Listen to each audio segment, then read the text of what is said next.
দর্শক, ইস্পাহানি মির্জাপুর চা মুক্তবাক অনুষ্ঠানে আপনাদের সবাইকে স্বাগত জানাচ্ছি। শুরুতেই জানিয়ে দেব আজকের শিরোনামগুলো। দর্শক, আপনাদের সবাইকে স্বাগত জানাচ্ছি আজকের মুক্তবাকে। আপনাদের সাথে আছি আমি মনজুর আল মতিন। আজকে আমরা কথা বলতে চাই সাম্প্রতিক রাজনীতির কয়েকটি আলোচিত বিষয় নিয়ে, এবং তার মধ্যে সবার আগে ভারতের সাথে সম্পর্ক তিস্তা নিয়ে আজকে বেশ বড় একটি সমাবেশ হলো, এবং শেখ হাসিনাকে ফেরত আনার ব্যাপারে যে পরিস্থিতি তৈরি হয়েছে সেখানে জাতিসংঘের প্রতিবেদন কি প্রভাব ফেলতে পারে সে নিয়ে আজকে প্রধান উপদেষ্টা প্রেস সচিব কিছু কথা বলেছেন, সেটি দেখে নেব।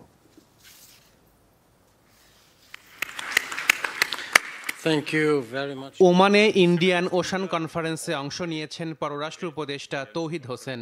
বৈঠক করেছেন ভারতের পররাষ্ট্রমন্ত্রী জয়শঙ্করের সাথেও। সোমবার ভারতের গণমাধ্যম উইয়নকে সাক্ষাৎকার দেন পররাষ্ট্র উপদেষ্টা।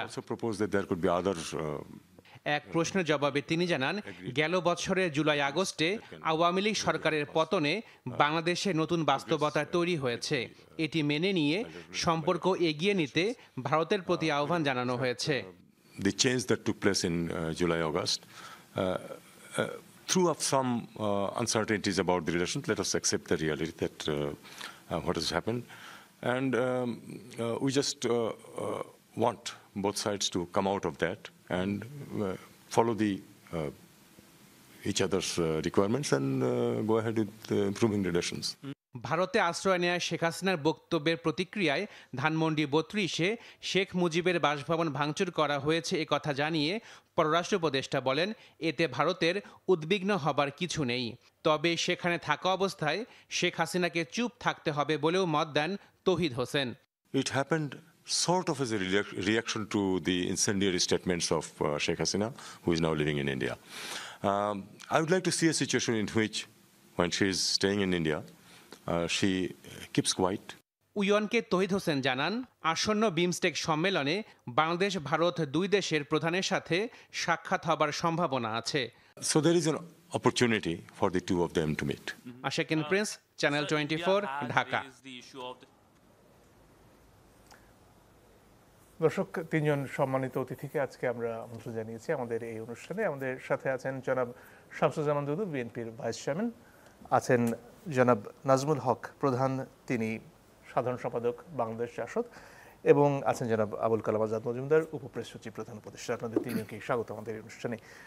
শুরুতেই জনাব মজুমদার, আপনার কাছে আসতে চাই, এই যে জাতিসংঘের প্রতিবেদন এবং তারপরে যে এক ধরনের চাপ তৈরি করার সম্ভাবনার কথা প্রধান উপদেষ্টা প্রেস সচিব বলছিলেন, সেটা আসলে কিভাবে কাজ করবে সেটা যদি একটু বিস্তারিত বলতেন। ধন্যবাদ আপনাকে। প্রথমত, জাতিসংঘের যে প্রতিবেদন, এটা সারা বিশ্বের যে মানুষের জন্য একটা বার্তা, এবং বাংলাদেশের অন্তর্বর্তীকালীন সরকার এবং বাংলাদেশের সাধারণ মানুষ প্রায় সবাই জানেন এখানে কি হয়েছে জুলাই আগস্টে, এবং সবাই দেখেছেন, চোখের সামনে এই হত্যাকাণ্ডগুলো ঘটেছে, এই অপরাধগুলো ঘটেছে। কিন্তু সরকার, আগের সরকার প্রধান পালিয়ে যাওয়ার পর বা অন্তর্বর্তীকালীন সরকার আসার পরে ভারত থেকে যে ক্রমাগত যে অপপ্রচারটা হয়েছে, এই অপপ্রচারের ফলে কিছুটা হলেও বহির্বিশ্বের মানুষ বিভ্রান্ত হয়েছে। জাতিসংঘের এই প্রতিবেদন আমরা অন্তর্বর্তীকালীন সরকারের পক্ষ থেকে আমরা আশা করি যে এটা সেই বিভ্রান্তিটি দূর করতে সহায়তা করবে। বহির্বিশ্বের সরকারগুলো, বহির্বিশ্বের সিভিল সোসাইটি, বিভিন্ন দেশের বা সাধারণ মানুষ, তারা এখন জানতে পারবে যে আসলে এখানে কি হয়েছিল, কারা এই হত্যাকাণ্ডগুলো ঘটিয়েছিল, কারা দায়ী, কার কী ভূমিকা ছিল। সো বৈশ্বিকভাবেই এটা একটা চাপ সৃষ্টি করবে। ভারত যারা আশ্রয় দিয়েছেন আমাদের আগের সরকার প্রধান, ওনাকে, তাদের উপর একটা চাপ সৃষ্টি করবে, এবং এটা শুধু ভারতের উপর চাপ সৃষ্টির জন্য যে বৈশ্বিক একটা ভূমিকা থাকবে তা না, এটা আমরা মনে করি যে ভারতের যে সিভিল সোসাইটি বা ভারতের সাধারণ নাগরিকদের দিক থেকেও এখন কিন্তু চাপটা আসবে। কারণ মিডিয়ার ক্যাম্পেইন বা ভারতের রাজনীতিবিদদের কথাবার্তায় অনেক সময় ভারতের সাধারণ মানুষও কিন্তু বিভ্রান্ত হয়েছে। তারা কিন্তু আসলে প্রকৃত সত্যটা জানতে পারে নাই। আমাদের এখানে আমি যদি 1971 সালে মুক্তিযুদ্ধের কথাটা বলি, মুক্তিযুদ্ধের সময় বাংলাদেশে কি হয়েছিল পাকিস্তানের সাধারণ মানুষ কিন্তু, পশ্চিম পাকিস্তানে, তারা কিন্তু জানতো না। কারণ অনেকগুলো ক্রমাগত অনেক মিথ্যা দিয়ে সত্যটাকে ঢেকে রাখা হয়েছিল। ঠিক একই রকম ঘটনা ভারতের মিডিয়া চেষ্টা করেছে। বাংলাদেশে কি হয়েছে, তারা কিন্তু চেষ্টা করেছে যে বাংলাদেশের সত্যটাকে অন্যদিকে ডাইভার্ট করে, অন্য অনেক ইস্যুকে, যেটা আসলে গুরুত্বপূর্ণ নয় তত, বা খুব ছোটোখাটো বিষয়কে অনেক বড় করে ফুলিয়ে ফাঁপিয়ে প্রচার করে বাংলাদেশে যে একটা গণহত্যা হয়েছে, বাংলাদেশে যে প্রায় ১,৫০০ মানুষ মারা গেছে, আরও হাজার হাজার ছাত্র আহত হয়েছে, এটাকে ভারতের সাধারণ জনগণের কাছে এটাকে আড়াল করে রেখেছে। এই জাতিসংঘের প্রতিবেদনের ফলে আমরা বিশ্বাস করি যে ভারতের সাধারণ জনগণের মধ্যেও এই বিষয়ে একটা সচেতনতা তৈরি হবে। ভারতের যারা সিভিল সোসাইটি আছে তারা এখন প্রকৃত সত্যটা জানতে পারবে, কারণ জাতিসংঘ একটা নিরপেক্ষ সংস্থা এবং অলরেডি কিন্তু আমরা তার কিছু কিছু প্রতিফলন দেখেছিও। টাইমস অফ ইন্ডিয়ার একটা আপনি জরিপ দেখেছেন, যেখানে ৫৫% ভারতের নর্থ ইস্ট রিজিয়নের যে জনগণ, তাদের মধ্যে ৫৫% কিন্তু বলেছেন যে আমাদের আগের সরকার প্রধান ওনাকে বাংলাদেশে ফেরত পাঠানো হোক। আরও অনেক মানুষ আছেন যারা আসলে বলেছেন যে ওনাকে তৃতীয় কোনো দেশে পাঠানো হোক। ওনাকে ঠিক ভারতে রাখার পক্ষপাতী ভারতের অধিকাংশ জনগণই নন। এটা ভারতীয় পত্রিকার জরিপেই আসলে উঠে এসেছে। তো আমরা বিশ্বাস করি যে এটার পিছনে জাতিসংঘের এই যে প্রতিবেদন, এটা একটা বড় ভূমিকা আছে, কারণ এর ফলে মানুষ আসলে সত্যটা জানতে পেরেছে, উপলব্ধি করতে পেরেছে, এবং তারা সেভাবে তাদের ওপিনিয়নগুলো তৈরি হচ্ছে। এখানে এই প্রতিবেদনে একটা সম্ভাবনার কথা বলা হয়েছে যে আন্তর্জাতিক অপরাধ আদালতেও এই বিষয়ে এক ধরনের অভিযোগ দায়ের করার সুযোগ রয়েছে যদি সেভাবে প্রমাণগুলো গুছিয়ে নিয়ে আসা যায়। সেটার ব্যাপারে কি সরকার কিছু ভাবছে? যে নিশ্চয়ই, এটা নিয়ে আমাদের সরকার প্রধান মাননীয় প্রধান উপদেষ্টা উনি কিন্তু আগেও কথা বলেছেন। আন্তর্জাতিক অপরাধ আদালতের যে চিফ প্রসিকিউটর করিম আগা খান, উনি কিন্তু মাননীয় প্রধান উপদেষ্টার সাথে দেখা করেছেন। রোহিঙ্গা ইস্যুতেও ওনারা কাজ করছেন, এবং যখন রোহিঙ্গা ইস্যুতে ওনারা এসেছেন, কথা বলেছেন, সেই সময় কিন্তু এই বিষয়টাও আলোচিত হয়েছে যে এইটা আসলে এই যে জুলাইয়ের গণহত্যার বিষয়টা, এইটাও তো একটা মানবতা বিরোধী অপরাধ, এবং এই অপরাধটাকেও আন্তর্জাতিক আদালতে নিয়ে যাওয়া যায় কিনা। এবং এটা যে মানবতা বিরোধী অপরাধ, এটা এখন আর শুধুমাত্র বাংলাদেশ সরকার বা বাংলাদেশের রাজনৈতিক দলগুলো বা বাংলাদেশের মানুষই বলছে না, এটা জাতিসংঘ যারা এখানে তদন্ত করেছে তারাই কিন্তু বলেছে যে এখানে মানবতা বিরোধী অপরাধের মতো বড় ধরনের অপরাধ সংগঠিত হয়েছে। তো এটার উপযুক্ত তথ্য প্রমাণ জোগাড় করা যদি যায়, বা আন্তর্জাতিক আদালতে এটা প্রমাণ করার মতো যদি তথ্য প্রমাণ সরকারের হাতে আসে, অবশ্যই সরকার সেভাবে কাজ করবে এবং এই বিষয়ে নিশ্চয়ই উপযুক্ত পদক্ষেপ নেবে। জি, ধন্যবাদ। জনাব দুদু, আপনার কাছে এই পর্যায়ে আসতে চাই। এই সময়ে যখন বিএনপি এখন পর্যন্ত নির্বাচন নিয়ে বা সংস্কার নিয়ে আলাপ হচ্ছিল, তার মাঝখানেই তিস্তা নিয়ে একটা বেশ বড় আয়োজন হলো। তিস্তাকে এই মুহূর্তে বিএনপি এত গুরুত্ব দিয়ে দেখছে কেন, এবং এই আয়োজনের মাধ্যমে আসলে কি অর্জন করার কথা ভাবছেন আপনারা? জি, আপনাকে ধন্যবাদ। শুধু তিস্তা না, ফারাক্কা, পদ্মা, পানি, এই বিষয়গুলো কিন্তু বিএনপি এখন থেকেও না, এটা ধারাবাহিকভাবে এই দাবিগুলো উত্থাপন করেছে এবং আলোচনায় রাখছে সবসময়। যেমন শহীদ জিয়া রহমান যখন মৌলানা ভাসানী ফারাক্কার যে বিরূপ প্রতিক্রিয়া, শুষ্ক মরুভূমির দিকে দেশ যাচ্ছিল, তখন তিনি যে ফারাক্কা মিছিল করেছেন, সেই মিছিলের প্রতি কিন্তু সেই সময়ের সরকার বা সেই সময় শহীদ জিয়া রহমান সমর্থন দিয়েছেন। এবং একটা পর্যায়ে গিয়ে ভারত কোনোভাবেই যখন মানছিল না ফারাক্কার প্রসঙ্গের বা পদ্মার পানি নিয়ে, তখন জাতিসংঘ পর্যন্ত তিনি গিয়েছিলেন এবং ৪৫,০০০ কিউসেক পানির সুনির্দিষ্টকরণের ভিত্তিতে চুক্তিটা হয়েছিল, যেটা পরবর্তী সময় কিন্তু ওই চুক্তির কথা শেখ হাসিনা বা পরবর্তীতে তিনি উল্লেখই করতেন না। তিনি একটা চুক্তি করছিলেন ভারতের সঙ্গে, ওই চুক্তির মেয়াদ শেষ হওয়ার পর সেখানে ৪৫,০০০ কিউসেকের ব্যাপার ছিল না। অর্থাৎ এই পানির ব্যাপারটা কৃষি, জীববৈচিত্র্য এবং মানুষের মানবিক যে বোধগুলো, আমি নিজে গেছিলাম তিস্তাতে ১৭ তারিখে, আমি নিজে ছিলাম, ওটি আপনি না দেখলে স্বচক্ষে বোঝা খুব মুশকিল। যেমন একজন বক্তা ওখানকে স্থানীয় বললেন যে একটা বাড়ি পুড়ে গেল, তার মাটি থাকে, সেখানে আবার কিছু একটা তৈরি করা যায়, কিন্তু সেই পরিবারের ৫ বার, অর্থাৎ প্রায় ৩-৪টা পুরুষ মিলে খালি তাদের নিশ্চিহ্ন হয়েছে, মানে ঘর নদী ভাঙনের প্রেক্ষিতে। এখন ধরেন কৃষি প্রায় শেষ, মৎস্য প্রায় শেষ, কারণ হাঁটু জলে ওখানে অবস্থান মানুষের। সেটা আজকে কিন্তু নদীতে নামার পর তিস্তার, অর্থাৎ যে সিকিম, ওয়েস্ট বেঙ্গল মিলে সেখানে ৫৫টি বিদ্যুৎ প্রকল্প আছে এই পানি ভিত্তিক, এবং বিভিন্ন রকম পানি কৃষির জন্য তারা নিয়ে গেছে আন্তর্জাতিক নদীতে প্রতিবেশীর সঙ্গে রিলেটেড যেসব দেশগুলো থাকে তার সঙ্গে আলোচনা ছাড়া এই ধরনের প্রকল্প হাতে নেওয়া যায় না। কিন্তু গত সময়ে খালি আমরা কিন্তু শুনে এসেছি কংগ্রেসের প্রধানমন্ত্রী উনিও কিন্তু এসে যে মমতা করতে দেয় নাই, পরে বিজেপি আসার পরে ওই একই সুরে শব্দ উচ্চারণ হয়েছে। আর হাসিনা বারবার করে বলেছেন এই নিচ্ছি পানি, এই হবে, এই চুক্তি। অর্থাৎ গত ২০ বছর যদি মানে হাসিনা জামানাও ধরি, সেই জামানায় এই পানি মীমাংসা হয়নি। অর্থাৎ বিএনপি যে এটা নিয়ে প্রথম কথা বলছে এমন না, দেশের বিএনপি সহ অন্যান্য পানি বিশেষজ্ঞ বা পরিবেশগত যারা আছেন, কৃষির সঙ্গে যারা, সবাই এই কথা বলছে। তা আমার মনে হয় যে এখন যে ভাবনাটা এই পানির একটা সুরাহ না হলে পারে, বন্ধু দেশ হিসেবে আমরা যাকে চিনি, যে দেশটি আমাদের গণতন্ত্র হত্যাকারী লুটেরাকে ইতিমধ্যে আশ্রয় দিয়েছে, সেই দেশটির সঙ্গে আমাদের সম্পর্ক নির্ধারণের একটা ব্যাপার আছে। এখানে চীনের রাষ্ট্রদূত আজকেও বলেছেন যে তিস্তা প্রকল্প বাস্তবায়নের জন্য চীন প্রস্তুত রয়েছে। বিএনপি কি তাহলে চীনের সহায়তার কথা ভাবছে এই ক্ষেত্রে? বরঞ্চ চীনেরকে আমি অভিনন্দন জানাবো এই জন্য, চীন কিন্তু প্রথমেই এই প্রকল্প সহায়তা করতে চেয়েছে, শেখ হাসিনার পিরিয়ডেই চাইছে, কিন্তু সরকার সেটি অনুমোদন করার পর সেখান থেকে সরিয়ে গিয়ে আবার ভারতের সঙ্গে এই প্রকল্প নিয়ে আলোচনা করছে। যে কারণে বলা যায় যে চীনের সঙ্গে যে আমাদের একটা বন্ধুত্বপূর্ণ, নিবিড় বন্ধুত্বপূর্ণ সম্পর্ক ছিল, সেটাও কিন্তু হোঁচট খাইছে। তো এই মুহূর্তে চীন যদি ফিরে আসে আমাদের এই প্রকল্পে অর্থায়নের ব্যাপারে বা সহযোগিতার, আমি মনে করি এটি আমার দেশের জন্যে, শুধু বিএনপি সমর্থন দেবে তা না, সরকার, বিএনপি বা অন্যান্য সকল রাজনৈতিক দলগুলো যারা গণতন্ত্রে বিশ্বাস করে, স্বাধীনতা, তারা এটা মানে অভিনন্দন জানাবে। এটা আমার মনে হয় বাস্তবোচিত পদক্ষেপ হিসাবে আমরা দেখতে পারি। কিন্তু চীন আসলে আসলে কি লাভ হবে এই ক্ষেত্রে, কি ধরনের সুবিধা পাবে বাংলাদেশ? চীন তো এমনিতেই সারা বিশ্বে ধরেন ১ নম্বর অর্থনৈতিক দেশ হিসাবে যদি আমেরিকাকে ধরি, তারপরেই যে সম্ভাবনাময় অবস্থাটা অর্থনৈতিক দিক থেকে, নানান মানে ব্যবস্থাপনার দিক থেকে চীন অনেকের থেকে এগিয়ে আছে। তো তারা যদি আমার পাশে দাঁড়ায়, আমার পাশে আরেকটা বড় দেশ আছে, সেই দেশের যে ভূমিকাটা, সেই ভূমিকাটা আমাদের গণতন্ত্র বিরোধী মানে কি, আমাদের মানবতা বিরোধী।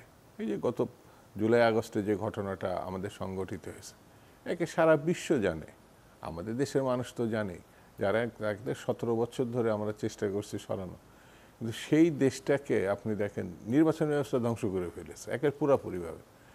এই নির্বাচনের তামাশা হয়েছে, প্রথম যে দেশটি গিয়ে তাকে অভিনন্দন জানাইছে হাসিনাকে যে তিনি নির্বাচিত, সেই দেশটি হচ্ছে পার্শ্ববর্তী দেশ।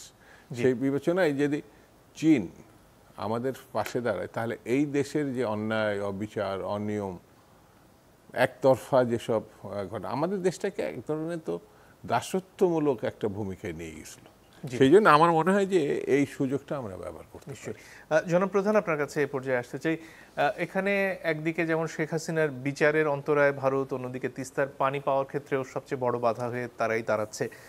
সেখানে আজকের যে কর্মসূচি বিএনপি করেছে, সেই ধরনের কর্মসূচি যেখানে আসলে মানুষ এই ধরনের দাবির ব্যাপারে তাদের অবস্থান জানাচ্ছেন, সেটা কতটুকু কার্যকর? আর এই যে আন্তর্জাতিকভাবে জাতিসংঘের রিপোর্ট বলুন বা অন্যান্যভাবে চাপ তৈরি করে এই ব্যাপারে আসলে ভারতের সাথে আরেকটু শক্ত অবস্থানে আমরা কিভাবে যেতে পারি? ধন্যবাদ আপনাকে, দুটো ভাইকে এবং আলোচক যারা আলোচনা করলেন। একটা বিষয় আমি ধন্যবাদ এই কারণেই যে এই প্রথম আমার ধারণা, এমনি বলেছেন কথা বলেন তা না, কিন্তু এবারই প্রথম জনসম্পৃক্ত কোনো প্রোগ্রাম তারা করেছেন বিএনপি, বিশেষ করে এই দেখা হলো মেজর অবশ্য হাফিজ বীর মুক্তিযোদ্ধা উনিও যাচ্ছেন এই প্রোগ্রামে। আমরা 2 বছর আগে আমরা আমাদের দল সহ অন্যান্য অপরাপর সংগঠনগুলি আমরা রংপুরে সমাবেশ করেছিলাম একটা, সেই সময় তিস্তা বাঁচাও এই আন্দোলনটা হয়েছিল। আন্দোলন চলমান আছে ওই জায়গায়, জনগণ সম্পৃক্ত সমস্ত দলগুলি। কারণটা হচ্ছে আমাদের এই তিস্তাটা আমাদের লালমনিরহাট হয়ে, রংপুর হয়ে, কুড়িগ্রাম হয়ে, গাইবান্ধা হয়ে গিয়ে এটা যমুনার সঙ্গে মিশছে। এটা একটা বড় নদী হিমালয় থেকে বেসন থেকে উৎপত্তি হয়েছে। এটা ঠিক বলছেন দুদু ভাই যে উজানে আমাদের ওই সিকিম ওই অঞ্চলে অসংখ্য বিদ্যুৎ, আপনার জলবিদ্যুৎ পরিকল্পনা হয়েছে, বাঁধের পরিকল্পনা হয়েছে, আপনি জানেন গত বর্ষার আগের বর্ষায় ওই পাশে বাঁধ ভেঙে তো আর্মির লোক সব মারা গিয়ে দেশে বাংলাদেশে এসেছিল। মানে অপরিকল্পিত ভাবে তিস্তাটাকে ব্যবহার করা হয়েছে, বাংলাদেশের দিকে খেয়ালই করা হয়নি। যদিও আমরা ভাটির দেশ, আমাদের পাওনাটা বা আমাদের ন্যায্যতাটার কখনোই কোনো চিন্তা আনা নেই ইন্ডিয়া। বরাবরই এগুলি আলোচনা হলেও মমতার অজুহাত দেখিয়ে আলোচনাগুলো স্থগিত করা হয়েছে এবং কথা শোনে নাই। আমরা শুধু তিস্তা না, আমরা দেখতে পাচ্ছি আমাদের প্রতিবেশী ভারতের বড় দেশ নিঃসন্দেহে, আমাদের বর্ডারের অসংখ্য সমস্যা। আমরা যদিও তাদের বিগত সরকার, পতিত সরকার সব কথাই শুনেছি, বলছে অনেক কিছু দিচ্ছে, সবকিছুই দিয়ে দিচ্ছে, কিন্তু নেওয়ার জন্য আমাদের তিস্তার পানি, বর্ডারের কিলিং, সামগ্রিক বিষয়গুলির ক্ষেত্রে খুব একটা অগ্রগতি তো নয়, বরঞ্চ আলোচনার ভালোভাবে সূত্রপাত করতে পারে নাই। এবারই প্রথম আমি বিএনপিকে ধন্যবাদ আবারও দিই, এই কারণে যে বিএনপির মতো একটা বড় দল যারা জনগণের কর্মসূচি নিয়ে মাঠে এসছে। ডিমান্ডটা দুটাই, একটা হচ্ছে যেটা বললেন উনি, যে আমরা মৌলানা ভাসানীর নেতৃত্বে ফারাক্কা মিছিল হয়েছিল জনগণকে সম্পৃক্ত করে, ঠিক সেই রকম জনগণের পক্ষ থেকে দাবি, সরকারের পক্ষ থেকে দাবি এবং সমস্যা সমাধানের জন্য যারা আছেন বর্তমান অন্তর্বর্তীকালীন সরকার, এই আন্দোলনটা আমার ধারণা পারস্পরিক আলোচনা করার ক্ষেত্রে, সমস্যা সমাধানের ক্ষেত্রে একটা গুরুত্বপূর্ণ ভূমিকা সহায়তা করবে। যে জনগণ, আমাদের জনগণ একতাবদ্ধ আছে আমাদের পানির বিষয়ে, ন্যায্যতার বিষয়ে। আমরা জানি বর্ষার সময় অনেকগুলি অস্বাভাবিক কাজ হয়, হঠাৎ করে পানি ছেড়ে দিলে বন্যা, প্লাবন, যেটা বললো, ভেঙে যায়, বাড়িঘর নিশ্চিহ্ন হয়। এবারও আমি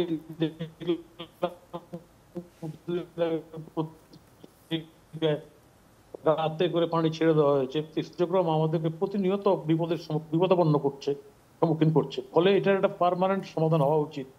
আমার ধারণা সামনে যে নির্বাচিত সরকার হবে, বর্তমান সরকার সহই এই বিষয়গুলো উত্থাপন করে একটা যৌক্তিক সমাধান হওয়া উচিত। তিস্তা সমাধান না হলে আমরা যেহেতু ভাটির অঞ্চলের লোক, আমাদের 4টা ডিস্ট্রিক্ট, এই অববাহিকা আমাদের প্রচুর ক্ষতির সম্মুখীন হয়, এটা জানা। বহুদিন ধরে আমরা এই আন্দোলনটা করছি এবং আমরা আশা করব বর্তমান অন্তর্বর্তীকালীন সরকার এই দাবিটা উত্থাপন করবে এবং বিএনপি সহ অপরাপর রাজনৈতিক দলগুলি যারা এই পতিত স্বৈরাচারী হাসিনার বিরুদ্ধে যারা একতাবদ্ধ ছিল, তারা সবাই একজোট হয়ে এই তিস্তার পানির সমস্যার সমাধানের জন্য এগিয়ে আসবে এবং এটা সমাধান ইনশাল্লাহ আমরা করতে পারবো বলে আমরা বিশ্বাস করি। কারণ আমাদের দাবিটাকে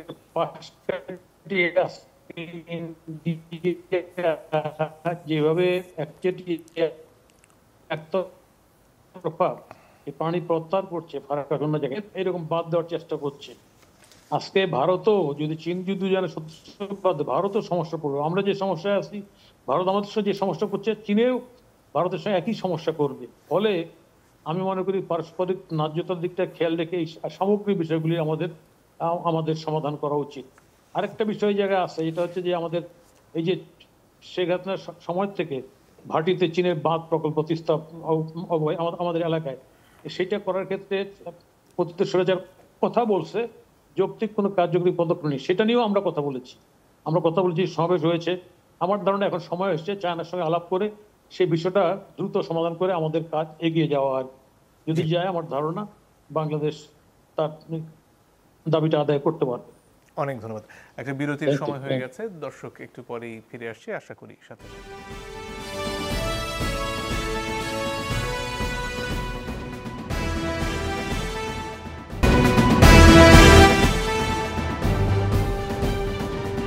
দর্শক, আপনারা দেখছেন ইস্পাহানি মির্জাপুর চা মুক্তবাগ। ফিরে আসবো জনাব দুদু আপনার কাছে। আজকে কুয়েটে যে ঘটনা ঘটেছে তার ব্যাপারে কয়েকটি ভাষ্য এসেছে। সেখানে ছাত্র দলের তরফ থেকে বলা হয়েছে এই হামলার পেছনে শিবির জড়িত। অন্যদিকে বৈষম্য বিরোধী ছাত্র আন্দোলনের তরফ থেকে বলা হচ্ছে ছাত্রদল অনেকটা আওয়ামী কায়দায় এখানে বিশ্ববিদ্যালয়গুলোতে তাদের নিয়ন্ত্রণ প্রতিষ্ঠা করার জন্য এই হামলা করেছে এবং তার ব্যাপারে আজকে ঢাকা বিশ্ববিদ্যালয়ে প্রতিবাদের আয়োজন করা হয়েছিল। বিএনপি আসলে এই ঘটনাকে কিভাবে দেখছে এবং ছাত্র দলের আসলে এই ঘটনার ভূমিকাটা কি? ছাত্রলীগের পদধ্বনি শোনা যাচ্ছে। যেমন ছাত্রলীগের শিবির, মানে যখন ঢাকা বিশ্ববিদ্যালয়ের আন্দোলনের প্রশ্ন উঠল, তখন বললো যে সেই সময় হল এবং ক্যাম্পাসে থাকার জন্যে তাদের কৌশলী ভূমিকা ছাড়া আর কোনো করার কিছু ছিল না। অর্থাৎ শিবির নাম ছাড়া ছাত্রলীগের নামে তারা হলে ছিল এবং ছাত্রলীগের মধ্যে ছিল, এটাই তাদের নিজেদের বক্তব্য। এবং এখন যেহেতু ছাত্রলীগ নিষিদ্ধ সংগঠন, সেহেতু তারা শিবিরের নামে তারা আত্মপ্রকাশ করছে। অর্থাৎ ছাত্রলীগের হাতে যে লাঠিটা ছিল, অস্ত্রটা ছিল ছাত্রীদের পিটানো, তখনও পর্যন্ত তো সফল হয়নি, 5ই আগস্ট আসে নাই। তার আগ পর্যন্ত যে পিটানো, সেই পিটানো তো ছাত্রলীগের হাতে অস্ত্র দেখছি। সেই হাতটা কার? সেটা কি শিবিরের না ছাত্রলীগের? যদি ছাত্রলীগের হয়ে থাকে তাহলে শিবিরের বক্তব্যটা ওই যে ছায়ার মতো দেহের মধ্যে হরর ছবির মধ্যে থাকার যে বিষয়টি একসময় বেরিয়ে আসা, মানে মূল দেহ থেকে বেরিয়ে আসা, সেই বেরিয়ে এসে এখন তো ছাত্রলীগ নাই। এখন শিবিরের মধ্যে কি ছাত্রলীগ ঢুকে গেছে কিনা, এটা বড় প্রশ্ন। কারণ একটি ছাত্র সংগঠন তার কর্মসূচির ভিতরে কিছু লিফলেট বিতরণ করবে, সেটা কেন ছাত্রলীগের কায়দায় বাধা দিতে হবে? আর বাধা দেওয়ার পরে আপনার প্রশ্নই আছে যে ছাত্র দলের ভূমিকার কারণে বৈষম্য বিরোধী ছাত্র আন্দোলন বিরোধিতা করছে। তাহলে পরে শিবিরের ঘটনা কি বৈষম্য বিরোধীরা কাঁধে তুলে নিল কিনা? শিবিরের তো মুখ আছে। এখানে বৈষম্য বিরোধী ছাত্র আন্দোলনের কথা হচ্ছে এই দাবিটা সেখানকার সাধারণ ছাত্রছাত্রীদের, তারা মনে করেন যে এখানে যদি আবারও ছাত্র রাজনীতি শুরু হয় তাহলে আগের অবস্থায় তাহলে বিশ্ববিদ্যালয় ফিরে যাবে। শিবিরের সঙ্গে যে মারামারি হবে সেটাকে কাঁধে নিবে বৈষম্য বিরোধী ছাত্র আন্দোলন নামক একটি সংগঠন। তারা বলছেন না যে এটা শিবিরের তরফ থেকে হয়েছে। না, সেই জানি, ব্যাখ্যাটা তো হচ্ছে বৈষম্য বিরোধী ছাত্ররা এই ঘটনার ব্যাখ্যাটা ছাত্রদলকে টার্গেট করছে, এরা শিবির কথা বলছে না। আপনার বক্তব্য অনুযায়ী যেটা মানে বেরিয়ে আসছে, আমার কাছে মনে হয়েছে তো এটা স্পষ্ট হতে হবে যে ছাত্র সংগঠনের কার্যক্রম ছাত্রদল চালাতে পারবে কিনা। চালানোর কারণে যদি তার উপর আক্রমণ হয়ে থাকে তাহলে সে আক্রমণ গ্রহণযোগ্য কিনা। কারণ যখন এখানে বলা হচ্ছে ছাত্রদলই আক্রমণ করেছে, এখানে এইভাবে কেউ বলে না। আমি দুপুর পর্যন্ত আমি দেখেছি যে এখানে তাদের উপরে লিফলেট বিতরণ নিষিদ্ধ না করার কারণে তাদের উপর আক্রমণ করেছে শিবির এবং অন্যরা, তার মানে বৈষম্য বিরোধীরা। এখন এখানে এসে রাত্রিরে টকশোতে জানছে যে এখন ছাত্রদল অ্যাটাক করছে। এখন আমার কাছে মনে হচ্ছে যে পক্ষে মানে আক্রমণ করুক না কেন, আমার নিজের যেটা ব্যক্তিগত বক্তব্য সেটি হচ্ছে যে শিক্ষাঙ্গনে গণতান্ত্রিক পরিবেশ ফিরে আসবে কিনা। যদি না আসে তাহলে এই দায় কার কাছে যাবে, কে নিবে, আর সামনে পরিস্থিতি বা কি দাঁড়াবে। এটা আমার কাছে মনে হয় যে আমরা গণতন্ত্রের জন্য যে লড়াই করেছি বা গণঅভ্যুত্থান করেছি, সেটা আমার কাছে মনে হয়েছে অনেক বিতর্কে পড়বে এবং বিপন্ন হওয়ার সম্ভাবনা থাকবে বেশি। সেক্ষেত্রে শিক্ষাঙ্গনে যে দলীয় লেজুর বৃত্তির ছাত্র রাজনীতি বন্ধ করার এক ধরনের আলাপ অনেকদিন ধরেই হচ্ছে, সেটার ব্যাপারে বিএনপির বা ছাত্র দলের অবস্থা? লেজুর বৃত্তিটা যে করতে চায় না সে করবে না, আর যে করতে চায় গণতান্ত্রিকভাবে তাকে ট্রিট করা, বাধা দেওয়া, আক্রমণ করা, এটাও গণতান্ত্রিক না। এটা সে রাজত্ব, রাজদণ্ড তার হাতে দেওয়া হয় নাই। কার সঙ্গে কে থাকবে বরঞ্চ সেই নির্ধারণ করুক, অন্য কি করবে সেটা তো সাধারণ ছাত্রদের ব্যাপার। উনি লেজুর বৃত্তির আন্দোলন যদি না করতে চান, যে আমি স্বাধীন থাকবো, অসুবিধাটা কি? সে স্বাধীন থাকবে।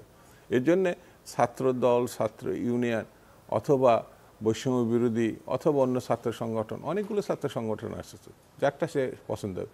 তো লেজুর বৃত্তি যদি মনে হয় তাহলে তার উচিত হচ্ছে কোনোভাবে লেজুর বৃত্তি যারা করছে তাদের দলভুক্ত না হওয়া, তাহলে পরে তার স্বাধীন সত্তা ভালো থাকবে।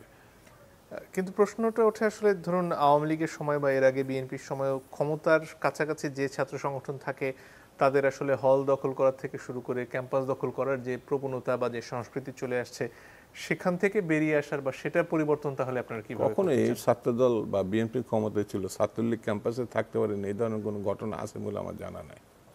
গত 16-17 বছর ধরে এই কালচারটা তৈরি হয়েছে, বিরোধী পক্ষ থাকতে পারবে না। এই কারণে শিবির কৌশলে ছায়া হয়ে ছাত্রলীগের মধ্যে ঢুকছিল।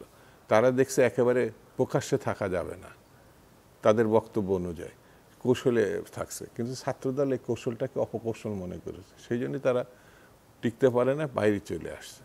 সেই জন্য আমার কাছে যেটা মনে হয় যে ছাত্র দল বা অন্য ছাত্র সংগঠনকেও কী করবে, তাদের থেকে যদি পছন্দ না হয় অন্য যে কোনো সংগঠন আবার নতুন করে তৈরি হতে পারে, তারা তাদের দৃঢ়তার সঙ্গে থাকতে পারে, এটা তো হতে পারে। জি, জনাব মজুমদার আপনার কাছে আসি। এটা নিয়ে অনেকদিন ধরে আলোচনা হচ্ছে, বিশেষ করে 5ই আগস্টের পর থেকে ছাত্রলীগের যে ভূমিকা, সেটার কারণে তো পরে ছাত্রলীগকে নিষিদ্ধ করা হলো, কিন্তু এই শিক্ষাঙ্গন বিশ্ববিদ্যালয়গুলো বিশেষ করে সেখানে ক্ষমতার প্রভাব বিস্তার সেটাকে ঠেকানোর জন্য আসলে এই মুহূর্তে সরকারের ভাবনাটা কি?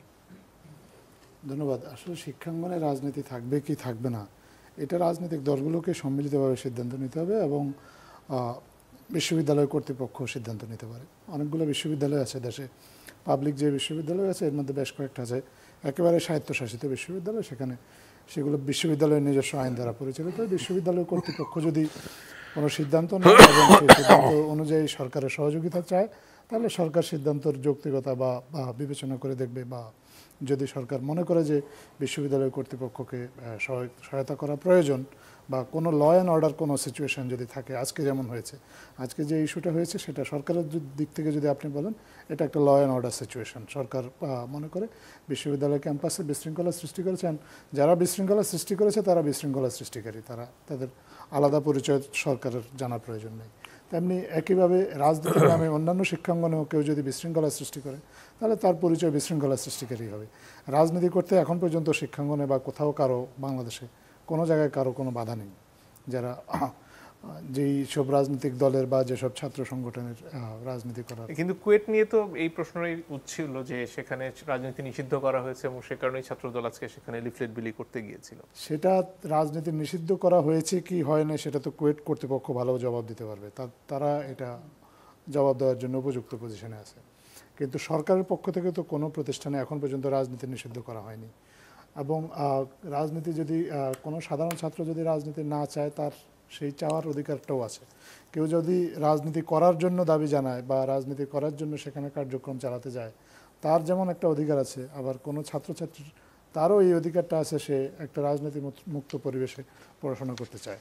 তো এটা সবাই তো তার যার যার নিজস্ব অধিকার প্রয়োগ করার চেষ্টা করবে। সরকারের দেখার বিষয় হচ্ছে যে এই অধিকার প্রয়োগ করতে গিয়ে কেউ কোনো বাড়াবাড়ি করছে কিনা বা অন্যের জন্য হুমকি হয়ে দাঁড়াচ্ছে কিনা, এই বিষয়গুলো সরকার এগুলোকে সেভাবেই হ্যান্ডেল করবে। জি, একটু জাতীয় ঐক্যমত্যের জন্য যে কমিশন গঠন করা হয়েছে সেটার প্রসঙ্গে আসতে চাই। এখানে স্পষ্টতই কিছু কিছু মেরুকরণ দেখা যাচ্ছে রাজনীতিতে। সেখানে বিএনপির একটা অবস্থান, জামাত ইসলামের একটা অবস্থান, এবং এর বাইরে অন্যান্য যে দলগুলো রয়েছে তাদেরকেও দুটো শিবিরে তাদের মতো করে টানার এক ধরনের চেষ্টা রয়েছে। ছাত্রদের নতুন রাজনৈতিক দল আসছে। এইখানে যেহেতু নির্বাচন কেন্দ্রিক সমীকরণ গোছানোর জন্য দলগুলো ব্যস্ত হচ্ছে, এই অবস্থায় আসলে যে সংস্কার নিয়ে এতদিন ধরে সংস্কার কমিশনগুলো কাজ করেছেন, এখন ঐক্যমত্যের কমিশন হয়েছে, তাদের সামনে আসলে চ্যালেঞ্জগুলো কি? তাদের সামনে তো একটা চ্যালেঞ্জ হচ্ছে যে গুরুত্বপূর্ণ যে ইস্যুগুলো, যেগুলো আমাদের একটা অবাধ এবং নিরপেক্ষ নির্বাচন, যেটা আমাদের সবার আসলে সবচেয়ে বড় লক্ষ্য বা চাহিদাও বলতে পারেন, সেইটা নিশ্চিত করার জন্য আপনার যে মৌলিক যে পরিবর্তনগুলো আছে, এই মৌলিক পরিবর্তনগুলোতে যাতে সবাই একমত হয়, তাদেরকে সবাইকে একমত করানো এবং সবাইকে নিয়ে একসাথে এগিয়ে যাওয়া, এটা হচ্ছে তাদের সবচেয়ে বড় চ্যালেঞ্জ আমি মনে করি। আর নির্বাচন আয়োজনের জন্য সরকারকে তো আসলে যে সংস্কারগুলোর অত্যাবশ্যকীয় সংস্কারগুলো করতে হবে, কিছু সংস্কার না করলে আপনার জুলাইয়ের বিপ্লবটা যে কারণে হয়েছে, যে কারণে এতগুলো ছাত্র প্রাণ দিয়েছে, হাজার হাজার ছাত্র আহত হয়েছে, একটা রাজনৈতিক আকাঙ্ক্ষা থেকেই তো এই আন্দোলনটা হয়েছে। শুধুমাত্র স্বৈরাচারকে হটিয়ে দেওয়াটাই এই ওই আন্দোলনের একমাত্র লক্ষ্য ছিল না। স্বৈরাচারকে হটিয়ে এমন একটা ব্যবস্থা প্রতিষ্ঠা করা, যে ব্যবস্থার ফলে দেশে আর বারবার রাজনৈতিক সংকট আসবে না, দেশের কোনো মানুষ তার অধিকার চর্চায় কোনো বাধা বিপত্তি পাবে না। এইগুলোই তো মৌলিক আকাঙ্ক্ষা ছিল। তো এই আকাঙ্ক্ষাগুলো বাস্তবায়নের জন্য যাতে সবগুলো পক্ষ ন্যূনতম যে শর্তগুলো পূরণ করা প্রয়োজন সেই শর্তগুলো মেনে নেয়, তাদেরকে সেই বিষয়ে ঐক্যমত্যে নিয়ে আসা, এটাই সবচেয়ে বড় চ্যালেঞ্জ, অন্যতম চ্যালেঞ্জ। প্রক্রিয়াটা কি দাঁড়াবে? একটা তো বৈঠক হয়ে গেল যেখানে সবাই একসাথে আমন্ত্রিত হলেন, এরপরে সামনে আসলে কি প্রক্রিয়ায় কমিশন এগোচ্ছে, বা এটার যে একটা মৌলিক জায়গায় এক হওয়ার জন্য যে চেষ্টা, সেটার জন্য কি সব ক্ষেত্রেই প্রধান উপদেষ্টা সহ বৈঠক হচ্ছে, নাকি অন্যান্যভাবেও এই বৈঠকগুলো আয়োজিত হবে? না, সবসময় যে মাননীয় প্রধান উপদেষ্টা এই বৈঠকে থাকবেন এরকম না। ঐক্যমত্য একটা কমিশন হয়েছেন, সেই কমিশনে যারা সংস্কার কমিশনগুলো ছিল, সেই কমিশনের প্রধানরাই মূলত এই কমিশনে আছেন।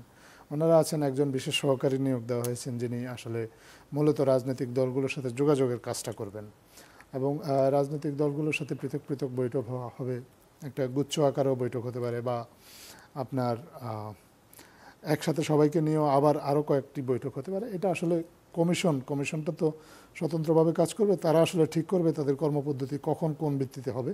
তবে মূল লক্ষ্যটা কিন্তু হচ্ছে আসলে একটা ঐক্যমত্য প্রতিষ্ঠা করা ন্যূনতম প্রয়োজনীয় বিষয়গুলোতে সংস্কারের, এবং সেটা করার জন্য যদি প্রয়োজন হয় আলাদাভাবে বসার আলাদাভাবে বসবে।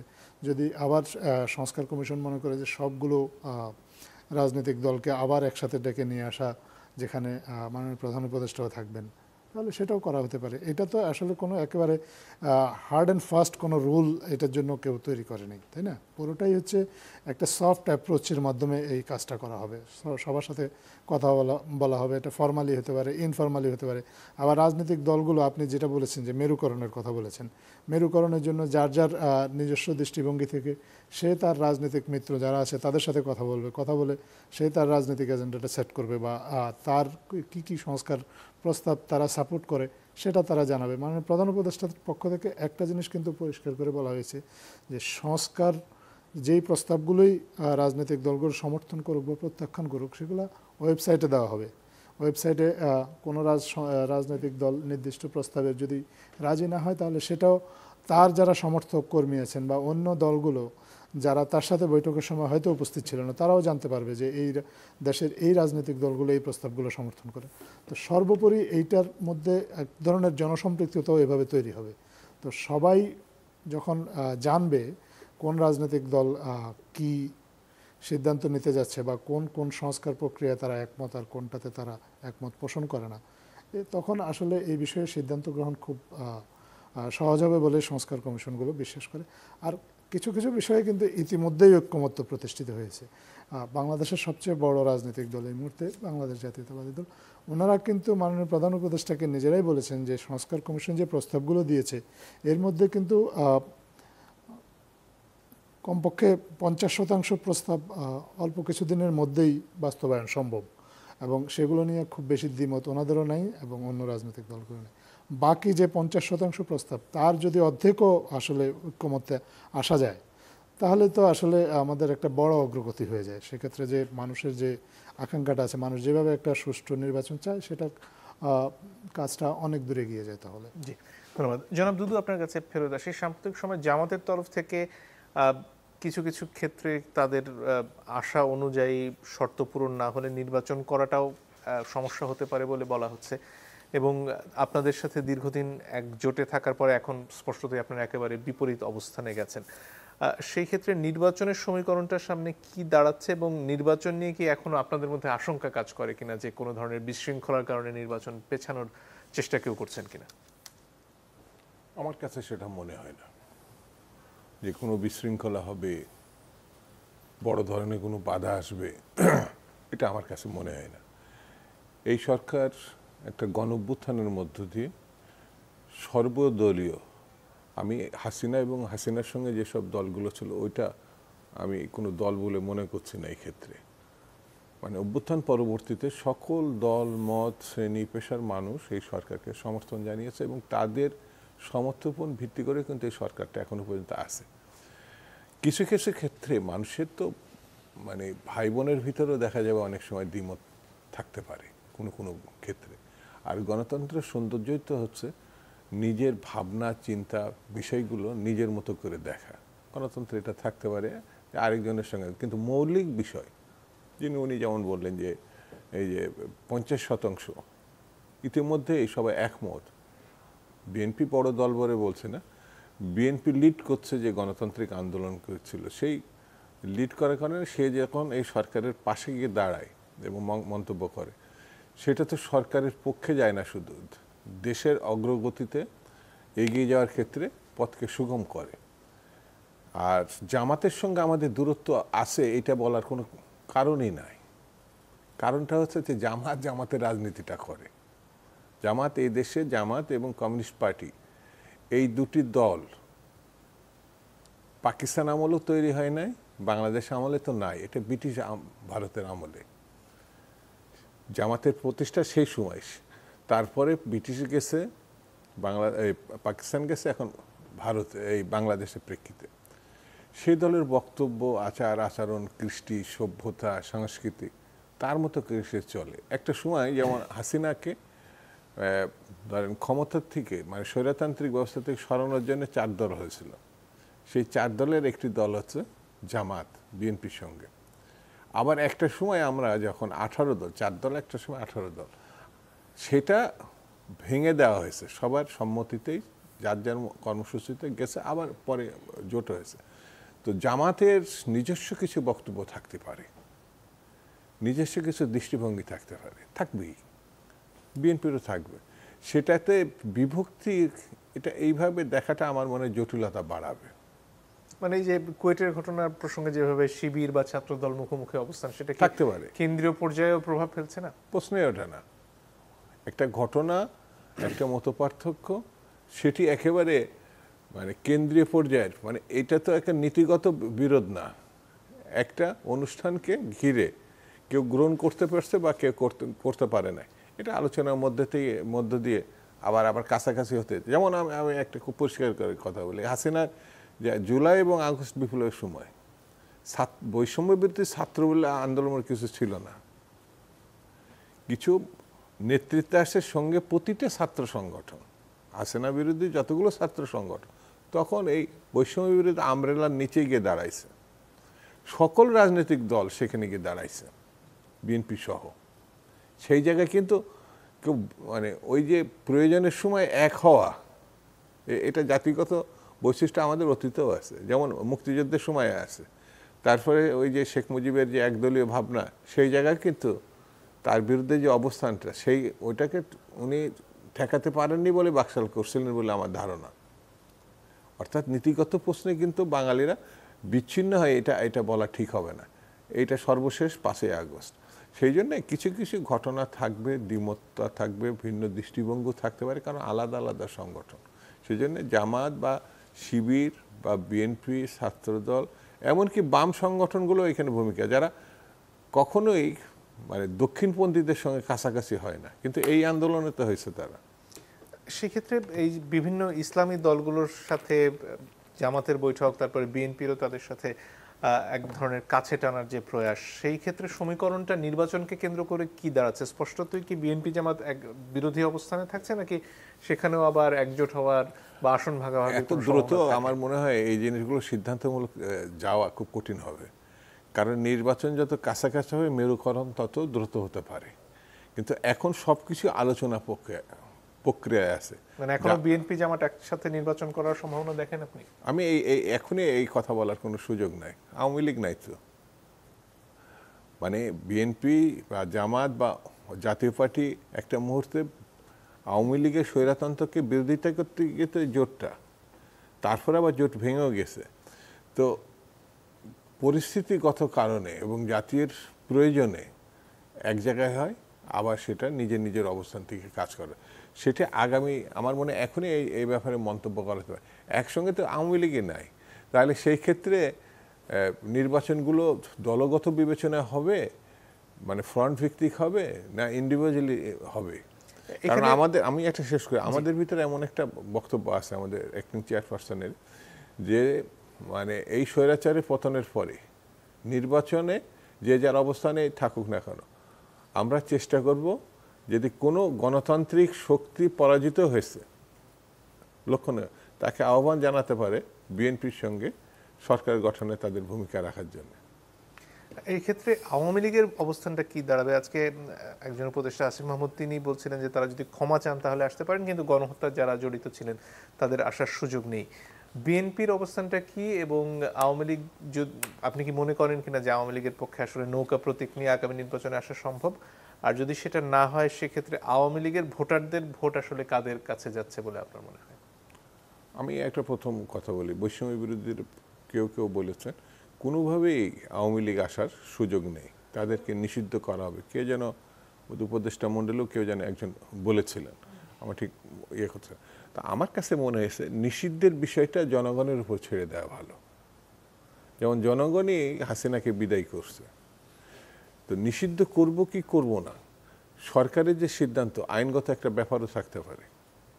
যেমন আন্দোলনের মুহূর্তে জামাতকে নিষিদ্ধ করছিল শেখ হাসিনা, সেই নিষিদ্ধটা আমার কাছে মনে হয়েছে তাদের বিপক্ষে গেছে। আর এখন আওয়ামী লীগ নিষিদ্ধ না, কিন্তু কার্যত নিষিদ্ধ এখন যে পরিস্থিতি আসে, অর্থাৎ আইনি সব নির্ধারণ করে এমন ঘটনা না। মুক্তিযুদ্ধের সময়ে সরকার তো পাকিস্তানি ছিল, কিন্তু যেই সময় মুক্তিযুদ্ধ শুরু হয়েছে সরকার বলে কিছু ছিল না, সবই তো মানুষের হাতে চলে আসছে। ঠিক এখনও কিন্তু সেরকম। আর আওয়ামী লীগ আমার বিবেচনায়, আমি রাষ্ট্রবিজ্ঞানের ছাত্র, তাকে উঠে দাঁড়ানো ওই যে শেখ হাসিনার ভাষায় যদি চলে, উনি ডুবিয়েছেন আওয়ামী লীগকে, সরকারকে, গণতন্ত্রকে। টুস করে ঢুকে পড়লাম, টুস করে চলে আসলাম, চট করে কি হ্যাঁ চট করে, মানে টুস করে ফেলে দেওয়ার কথা বলছিলেন ডক্টর ইউনূসকে ইয়ে থেকে। আর না, ওনাকে ফেলে চুবাবে, আর বেগম জিয়াকে ফেলে দেবেন। এই বিষয়গুলো এরকম ছেলে মানুষের না, উনি যে বলেন। তো সেই জন্য আমার কাছে মনে হয় যে আমাদের কিছু কিছু ব্যাপারে একটু ধৈর্য নিয়ে অপেক্ষা করার একটা ব্যাপার আছে। নির্বাচন এই বছরের শেষে যদি হয়, ভোটের হিসেব করার জন্য তো খুব বেশি সময় হাতে নেই। আওয়ামী লীগের যারা ভোটার, যদি আওয়ামী লীগ নিজের মতো করেও আসে বা নাও আসতে পারে, তাদের আসলে ভোটটা কি বিএনপির ঘরে যাবে না অন্য কোথাও যাচ্ছে? বিএনপির ভোট যারা বিএনপিকে নিঃসন্দেহে জিয়া রহমান বা বিএনপির বিষয়গুলো পছন্দ করে, আওয়ামী লীগের পছন্দের আর কি আছে? আওয়ামী লীগের যে পছন্দ, যে মানুষ খুন করা, সীমাহীন লুট করা, তারা ক্ষমতায় থাকা অবস্থায় এক ধরনের আবরণ দিয়ে ঢেকে রাখছিল। এখন তো সেটা ওপেন। তাদের মধ্যে অনেকে তো এখনো আয়নাঘরই বিশ্বাস করে উঠতে পারছেন না। না, কিছু লোক ফ্যানাটিক সারা জীবন থাকে। আমি তাদের মানসিক সুস্থতা নিয়ে প্রশ্ন করি। এই ধরনের লেখালেখি বিভিন্ন জায়গায় করতে পারে, কিন্তু প্রশ্ন বাস্তবতাটা কি? আয়নাঘর আছে, সীমাহীন লুটপাট আছে, গণহত্যা আছে, এটা তোমার। তো এদের আবার নিজস্ব পছন্দ একই জায়গায় দাঁড়িয়ে থাকে। এই ভোটারই এক সময় মুসলিম লীগের ভোটার ছিল। পাকিস্তান সৃষ্টির সময় মিস্টার জিন্না বা পাকিস্তান, এই শেখ মুজিব তো এক সময় মৌলানা ভাসানী তো মুসলিম লীগের ছিলেন। তো সেই জন্য পরিবর্তন, ভোটাররা একই জায়গায় দাঁড়িয়ে থাকবেন এমন নাও হতে পারে। জি, জনাব মজুমদার, আপনার কাছে ফিরে আসি। এই বড় প্রশ্নটা আসলে আগামী নির্বাচনকে ঘিরে আওয়ামী লীগের আসলে অবস্থাটা কি দাঁড়াবে, সেটা নিয়ে নিশ্চয়ই আলোচনা হচ্ছে আজকে। আসিফ মাহমুদ যে কথা বলেন, সেটাই কি সরকারের বক্তব্য, নাকি এর বাইরেও আরো কোনো অবস্থান আছে সরকারের? উনি কিন্তু আমি দেখেছি যে ওনার বক্তব্যটা যেভাবে এসেছে, উনি ঠিক সেভাবে সেই অর্থে বলেন। প্রশ্নের উত্তর দিতে গিয়ে বলছিলেন, উনি বলেছেন যে যারা গণহত্যার সাথে জড়িত বা যাদের বিরুদ্ধে গণহত্যা বা নানা ধরনের অপরাধের অভিযোগ আছে, তারা তো আসলে অপরাধী হিসেবে বিবেচিত হবেন। আওয়ামী লীগ বা অন্য কোনো বড় বিষয় না, তাদের প্রথম পরিচয় হচ্ছেন তারা অপরাধী।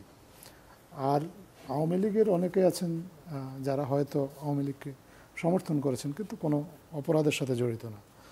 তারা যদি রাজনীতিতে আসতে চায়, তাদের এই ফেসিস্ট অ্যানাবলার হিসাবে তাদের যে রোলটা ছিল, তারা হয়তো সরাসরি ফেসিস্ট না, কিন্তু ফেসিস্ট অ্যানাবলার তারাও তাদের একটা সুবিধাভোগী। হ্যাঁ, ফেসিস্টের সুবিধাভোগী। তো তারা যদি ক্ষমা চেয়ে তাদের বিরুদ্ধে, যাদের বিরুদ্ধে সরাসরি কোনো অভিযোগ নেই, তাকে তো আপনি আসলে, সে যদি নির্বাচনে আসতে চায় তাকে তো আপনি বাধা দিতে পারবেন না, যার বিরুদ্ধে কোনো অভিযোগ নেই। কিন্তু সে কোন ব্যানারে আসবে, আওয়ামী লীগের ব্যানারে আসবে নাকি সে ইন্ডিভিজুয়াল ক্যাপাসিটিতে আসবে? আমি ওনাকে একটু বাধা দিয়ে বলি, ওনার কাছে কোনো আইন তো করা হয়নি, কোনো অধ্যাদেশ তো করা হয়নি, তাই না? আপনি যেটা বলতে চাচ্ছেন, আমি সেটাই ঠেকাবেন কি করে? আমি বলছি যে মাননীয় উপদেষ্টা যেটা বলেছেন যে যাদের বিরুদ্ধে কোনো অপরাধ সংগঠনের অভিযোগ নেই, তারা যদি আওয়ামী লীগকে সমর্থন করেছেন বা আওয়ামী লীগকে দানব হয়ে উঠতে তাদের সমর্থন সহযোগিতাটা কাজে লেগেছে, তারা যদি তাদের ভূমিকার জন্য ক্ষমা চান, তাহলে হয়তোবা তারা নির্বাচনী সেটার প্রক্রিয়াটা কি হবে? ধরুন দক্ষিণ আফ্রিকায় তো ট্রুথ অ্যান্ড রিকনসিলিয়েশনের জন্য একটা ট্রুথ কমিশন করা হয়েছিল, ক্ষমাটা তারা চাইবেন কোথায় যদি কেউ চাইতে চান? সেটা ক্ষমা তো প্রথমত জনগণের কাছে চাইতে হবে, কারণ আওয়ামী লীগ যে অত্যাচার নিপীড়ন করেছে সেটা জনগণের উপর করেছে। যে টাকাটা লুটপাট করেছে সেটা জনগণের টাকা লুটপাট করেছে। যাদের অধিকার হরণটা করেছে সেটাও জনগণের অধিকারটাই হরণ করেছে। তো ক্ষমা চাইতে হবে তাদের কাছে, সাধারণ মানুষের কাছে প্রথমত। তারপর মানুষ তাদেরকে অ্যাকসেপ্ট করবে কি করবে না এটাও মানুষের বিষয়। আর মানুষের হয়ে যারা প্রতিনিধিত্ব করেন রাজনৈতিক দলগুলো, তারাও সিদ্ধান্ত নিতে পারে যে আওয়ামী লীগের ভূমিকাটাকে তারা কিভাবে দেখবে, বা আওয়ামী লীগের এই ধরনের লোকগুলোকে তারা পলিটিক্যালি কোনো স্পেস দেবেন কিনা। এটা অন্তর্বর্তীকালীন সরকারের কোনো বিষয় নয়। সরকার কাউকে নিষিদ্ধ করার কোনো সিদ্ধান্ত। কিন্তু যখন শেখ হাসিনা ভাষণ দিলেন কদিন আগে, তারপরে তো বেশ একটা জোর আলাপ হচ্ছিল যে আওয়ামী লীগকেও নিষিদ্ধ করা হতে পারে, সেটা কি কিছু এগিয়েছে না? সেই দাবিটা তো বেশ কিছু রাজনৈতিক দলের পক্ষ থেকে আছে।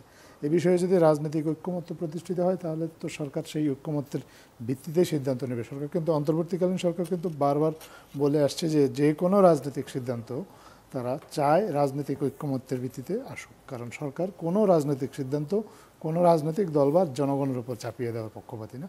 রাজনীতি আওয়ামী লীগকে নিষিদ্ধ করার বিষয়টা এখন এক ধরনের রাজনৈতিক সিদ্ধান্ত, এই সিদ্ধান্তটা রাজনৈতিকভাবেই আসবে। আর যদি আদালত কোনো আদেশ দেয়, তাহলে আদালতের আদেশ সরকারকে যদি বাস্তবায়নের জন্য আদালত বলে, তাহলে সরকার আদালতের আদেশ বাস্তবায়ন করবে, এটা খুবই স্বাভাবিক। আদালতের যে কোনো আদেশে সরকার বাস্তবায়ন করতে বাধ্য। আর রাজনৈতিকভাবে যদি ঐক্যমত্য হয়, তাহলে সেই ঐক্যমত্যের ভিত্তিতে সরকার কাজ করবে। এখানে সরকারের কোনো স্টেক নেই, পুরোটাই এসছে পলিটিক্যাল স্টেক, এবং আসলে পলিটিক্যাল পার্টিগুলোকেই এই বিষয়ে মূলত সিদ্ধান্ত নিতে হবে। একটু ভিন্ন প্রসঙ্গ, কিন্তু বারে বারে যেহেতু উঠে আসে, জুলাই অভ্যুত্থানে আহতদের কেউ কেউ আজকেও শাহবাগে অবস্থান নিয়েছিলেন, এই ব্যাপারটা আসলে মিটছে না কেন? এখানে আসলে সমস্যাটা কোথায় হচ্ছে?